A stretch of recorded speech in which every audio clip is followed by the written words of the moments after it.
Edward Suarez, goedemorgen. Welkom in dit Skype-gesprek voor Persbureau Curaçao. Het gaat over de toerismecijfers. U bent net terug uit Curaçao, hè? Dat klopt helemaal, ja. Ja, en bent u met een positief gevoel teruggekomen? U wist ongetwijfeld al hoe de situatie ervoor stond qua cijfers. Ja, zeker, zeker. Ik denk dat we de afgelopen week op Curaçao een hele belangrijke meetings hebben gehad. We hebben met de sector gezeten in een toeristen symposium om te kijken wat de huidige situatie is van Curaçao. En daaruit is ook gebleken dat we een masterplan gaan maken voor 2015-2020. Ja, om zeg maar een strategie uit te zetten voor de komende jaren, hoe de toerisme zich moet gaan ontwikkelen. Ja. Maar als we kijken naar de cijfers eigenlijk vanaf tot en met 2013, wat het impact is geweest, dan zien we dat Europa, eigenlijk het toerisme in zijn totaliteit is gegroeid met 5%. Ja. En we hebben ruim $400 miljoen aan inkomsten gegenereerd. En dat is gegroeid ten opzichte van 2012. Dus het toerisme is nog steeds een hele belangrijke pijler voor Curaçao's economie, de Curaçao's economie. Ja, ja. Waar Curaçao dan, waar Europa zeg maar een grote aandeel in heeft, met ruim $175 miljoen. Oké. En dan bedoelt u Europa, denk ik, want jullie focussen met het Curaçao Toeristenbureau Europe met name over Duitsland en België, denk ik? Ja, dat zijn de twee grootste markten. Nou, we kijken naar ook België en Scandinavië. Maar de grootste focus ligt inderdaad bij Nederland als grootste markt. En daarnaast want Nederland is 30% van de totale bezoekers. Ja. En Duitsland is een goede groeimarkt. Aha. Heeft het te maken met want in 2012 is er een actie geweest van Air Berlin. Dat heeft toch wat opgeleverd, denk ik. Ja, zeker, zeker. Dus met het opstarten van Air Berlin in 2011 zijn we begonnen in november 2011. Dan hebben we gezien dat we toen in de tijd hadden we ongeveer zo'n 7000 Duitsers die naar Curaçao kwamen. Ja. En dat is nu gegroeid tot bijna 18.000. 17.600 om exact te zijn, toeristen vanuit Duitsland. Dus dan zie je dat er gewoon bijna 2,5 keer meer passagiers vanuit Duitsland zijn gekomen. Ja, heeft dat zich voortgezet dus, eigenlijk? KLM Heeft dat zich doorgezet, die cijfers met Duitsland? Ja, we zien nog steeds alleen de exponentiële groei, dus de grootste groei is nu en nu zullen we gestaag verder doorgroeien. Ja. Staan er nog acties in de planning voor 2014? Ik heb wel gezien, Corendon die gaat vliegen met KLM. We hebben Arke. Is er nog iets wat er gaat komen, denkt u? Nee, ja, zeker. We hebben op dit moment zien we dat er gewoon, vorig jaar is het natuurlijk heel veel gebeurd in de Nederlandse markt. OWAT is toen failliet gegaan. En dus Thomas Cook is gestopt met Curaçao verkopen. Dus er is best wel qua aantal suppliers is daar een verandering in gekomen, minder zeg maar. En Douchi die heeft toen aangekondigd dat ze, Douchi Tours heeft aangekondigd dat ze met Kony zouden gaan samenwerken. Dus dat is een alliantie die is ontstaan, die eigenlijk nu al zijn vruchten begint te werpen. Daarnaast hebben we met Corendon gesproken en is Corendon begonnen met per 2 januari. Dus, daar zien we al dat er een gigantische impuls is voor Curaçao in samenwerking met KLM. Ja. KLM heeft ook in januari hebben ze de Werelddealweken gedaan. En voor het eerst in de afgelopen jaren hebben ze Curaçao niet prominent in de campagne meegenomen. Dat hebben ze de voorgaande jaren wel gedaan. Dat heeft te maken natuurlijk vanwege de capaciteit die Corendon heeft ingenomen. Dus ze hadden niet veel capaciteit. Desalniettemin is in de Werelddealweek is Curaçao nog steeds. En ze hebben natuurlijk ook de prijzen met de Werelddealweek dit jaar met €50 verhoogd. Dus het was €50 duurder dan vorig jaar. En desalniettemin heeft Curaçao toch nog steeds was de beste verkopende bestemming binnen het KLM-netwerk. Dus je ziet met de alliantie met Corendon dat er een gigantisch impuls is. Ja. Daarnaast KLM, die ziet daar de vruchten van terug. Nou, TUI die is ook heel erg agressief, is al heel lang agressief bezig. Dus TUI is ook goed bezig.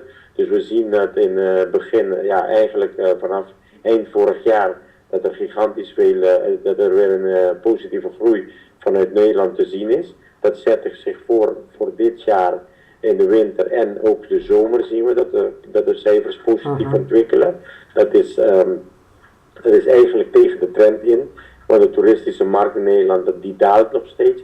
Maar Curaçao is als een van de weinige bestemmingen die groeit. Ja. Nou, daarnaast heeft TUI natuurlijk ook, die komt in juli met de Dreamliner.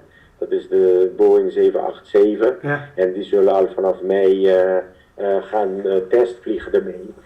Dus dat is ook een beter product dan de 767, de 787, modern product. Dus ik verwacht met dit soort acties dat we sowieso het product naar het eiland verbeteren is.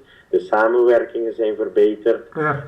Dus we zien gelukkig weer een groei vanuit de Nederlandse markt. Ja. Nou, daarnaast kunnen we ook zien dat met Kony en Douche Travel, Douche Tours, die gaan ook een culinaire reis organiseren naar Curaçao. Dus je ziet ook dat er qua evenementen, dat er heel veel wordt gedaan op het eiland op dit moment. Ja. En laten we niet vergeten dat dit jaar de 5e jaar wordt van het Curaçao North Sea Jazz Festival. Ja. Met super artiesten die gaan, al bekend is Bruno Mars en Juan Luis Guerra. Dus ik denk 2 grote namen. En we verwachten heel veel moois voor het Curaçao North Sea Jazz Festival voor dit jaar. Ja, en als je nou kijkt naar de prijzen die ontwikkelen zo, men is flink met elkaar bezig om die prijs, want ik vind die prijs wel aantrekkelijk om naar Curaçao te vliegen.